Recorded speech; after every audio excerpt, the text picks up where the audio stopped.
রাহুলদার বিচারে এবার মুখ খুললেন অভিনেতা জিতু কামাল। আজকের এই ভিডিওতে তোমাদেরকে এই ব্যাপারটা নিয়ে কথা বলবো যে জিতু কামাল কি বলছেন সেটা তোমাদেরকে আজকের এই ভিডিওতে জানাবো। তার আগে ছোট্ট অনুরোধ করব, তোমরা প্রত্যেকে গোটা ভিডিওটা একটু দেখো। তোমরা অনেকে আছো একটুখানি ভিডিও দেখো, তারপর কমেন্ট করো, তারপর কীরকম কি বোঝো আমি জানি না, তোমরা কমেন্ট করে চলে যাও প্লিজ। প্রথমেই যেটা বলবো, তোমরা একটু ধৈর্য ধরে গোটা ভিডিওটা দেখো এবং এই ভিডিওর মাধ্যমে আমি বলতে পারবো না লাইক করো বা কমেন্ট করো, সেটা সম্পূর্ণ তোমাদের ব্যক্তিগত ব্যাপার যে তোমরা লাইক করবে বা সাবস্ক্রাইব করবে কিনা। তবে এই ভিডিওর মাধ্যমে আমি লাইক সাবস্ক্রাইব কিছু চাইবো না। তো ভিডিওর শুরুতেই যেটা বলবো সেটা হচ্ছে, দেখো রবিবার দিন আকস্মিকভাবে রাহুল দা ঠিক কর্পূরের মতন উবে গেলেন আমাদের সবার থেকে। আর রাহুল দাকে ভবিষ্যতে আর আমরা কখনো অভিনয় করতে দেখতে পারবো না।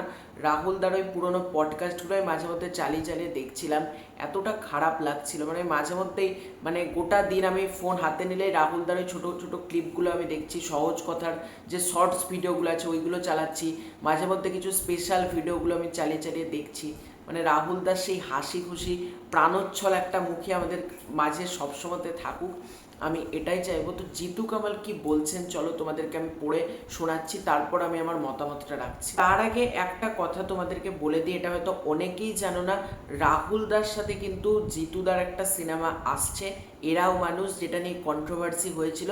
সেটাতে কিন্তু জিতুদার পাশাপাশি রাহুল দাও থাকবে, এটা আমি জানতাম না, জাস্ট কিছুদিন হলো জেনেছি, মানে দু একদিন রাহুল দা মারা যাওয়ার পরে আমি খবরটা জেনেছি, তাই এই ভিডিওর মধ্যে সেটাও তোমাদেরকে দিয়ে দিলাম। এবার দেখো, জিতু কামাল একটা পোস্ট করেছিল গত রবিবার, কথা হয়েছিল, বলল ছবিটা ভালো হয়েছে, দেখ না সব মিটিয়ে নেওয়া যায় কিনা। আমিও বললাম দেখছি রাহুল দা, তুমি যে এইভাবে তোমার শেষ ছবির শেষ শট দেবে আমি কিন্তু ভাবতে পারিনি, ভালো থেকো। আর বলবো কি করে, তুমি তো আর চোখের সামনেই রইলে না, এটা পোস্ট করেছিল জিতু কামাল। তারপর একটা লেখা জিতু কামাল লিখেছে এবং এই লেখাটা সত্যি মানে অনেককে নাড়িয়ে দেওয়ার মতো। এবং এই যে আর্টিস্ট ফোরাম বা প্রডিউসার যারা রয়েছে না, তারা অভিনেতাদেরকে মানুষ বলে মনে করে না, আর তাদের গাফিলতির জোরেই, মানে তাদের গাফিলতির জন্যই কিন্তু আজকে রাহুল দাকে আজকে আমরা হারালাম। যে রাহুল দাকে যে আমরা আজকে হারালাম, আমি এটাই চাইবো ভবিষ্যতে এই প্রডিউসারদের গাফিলতির জন্য অন্য অভিনেতা যেন এভাবে যেন না চলে যায়। আমাদের ইন্ডাস্ট্রির একটা বড় লস অলরেডি কিন্তু হয়েছে। তো এখানে আমি যেটা পড়ছিলাম, শুটিং চলাকালীন সেদিন আমারও মৃত্যু ঘটতে পারতো, এটা জিতু কামাল বলছে। আমি আমার আর্টিস্ট ফোরামের কাছে চিঠি দিয়ে কমপ্লেন করলাম যে আমাকে গালি দেওয়া হয়েছে। যে প্রোডাকশনের জন্য আমি হসপিটালে ভর্তি হতে বাধ্য হলাম, শুটিং চলাকালীন সেখানে সেক্রেটারি উপস্থিত ছিল, তারা কোনো রকমের সদুত্তর দেয়নি, উল্টে আমি ফোন করে বলতে বাধ্য হলাম ঠিক আছে তোমরা যখন কিছু করবে না কি আর বলবো, আমাকে আইনি পদক্ষেপ নিতে হলো। এটাই কি ফোরামের দায়িত্ব?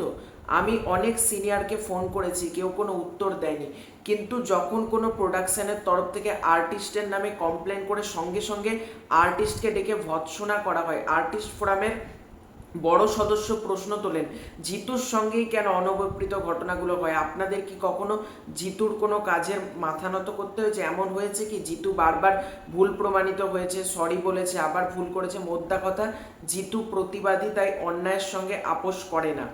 একটা আর্টিস্ট ফোরামের সদস্য হওয়া সত্ত্বেও আমি যখন শুটিং করতে গিয়ে হসপিটালাইজড হলাম, আর্টিস্ট ফোরামের থেকে একটা মিনিমাম কল পর্যন্ত করা হলো না, কোনো দিন করা হয়নি। একদল হতাশ লোক ক্রমাগত পিছন থেকে ছুরি ঘুরিয়ে ঘুরিয়ে শিল্পীদের ক্ষতি করার চেষ্টা চলছে। আর্টিস্ট ফোরামের প্রধান কাজ টেকনিশিয়ানে মৃত শিল্পীর পায়ে ফুল দান করা। ঠিক আছে, আমিও নিশ্চয়ই আর্টিস্ট ফোরামের থেকে কোনো না কোনো একদিন ফুল পাবো, এই আশা নিয়ে আর্টিস্ট ফোরামের সদস্য হয়ে থাকি। এখানে এই যে জিতু কামাল যে বক্তব্যটা রাখলেন, একেবারে যুক্তিযুক্ত এবং 200% এটা সঠিক বক্তব্য। যে কিসের আর্টিস্ট ফোরাম, এই যে এত আর্টিস্ট ফোরাম নিয়ে মাথা ঘামানো হয়, ফেডারেশন, তার এই গিল্ড অমুক সেক্টর, এদের কাজটা কি?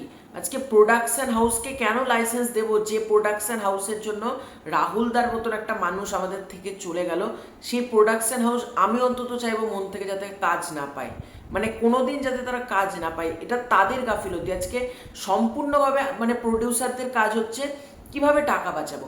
অবশ্যই একটা প্রডিউসারের কাজ হচ্ছে কম বাজেটে বড় আউটপুট দেব, কিন্তু দুর্গম লোকেশনে যখন শ্যুট করছি তখন নিরাপত্তা কিন্তু দিতে হবে।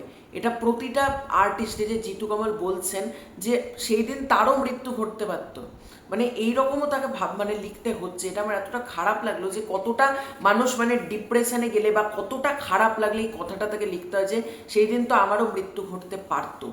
এই যে আর্টিস্ট ফোরামের নামে এগুলো করা হয়েছে, এমন প্রডিউসারকে লাইসেন্স দেওয়া কখনোই উচিত না যে প্রডিউসার আর্টিস্টদের নিরাপত্তা দিতে পারছে না। আজকে আর্টিস্টদেরকে প্রডিউসারের উচিত কিন্তু আগলে রাখা, যাকে নিয়ে শুটিং করছি কোন লোকেশানে শুটিং করছি সেটা দেখানো উচিত। যার গেল, তার এই যে রাহুলদা গেল, আজকে প্রোডাকশন হাউস বলছে এটা তো আমাদের দোষ না। ভাই দোষ তো তোমাদেরই, তাই না? আর্টিস্ট ফোরামেরও দোষ রয়েছে, তোমাদেরও দোষ রয়েছে।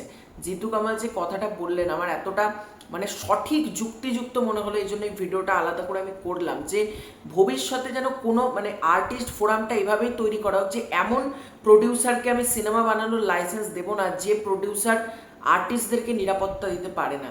বা আর্টিস্ট ফোরামটা এমন হওয়া উচিত যাতে মানে যারা অভিনেতা, টেকনিশিয়ান, কলাকুশলীরা সঠিক বিচার চায়, এটা যেন হয়। মানে প্রডিউসাররা টাকা দিচ্ছে আর্টিস্ট ফোরামকে, আর্টিস্ট ফোরামের বড় বড় মাথারা টাকার সুযোগ সুবিধা নিচ্ছে বলে মানে পুরোপুরি চুপ, এরকম তো রাহুলদার মতন তো আজকে আরও 10টা অভিনেতারও এরকম হতে পারে, তাই না?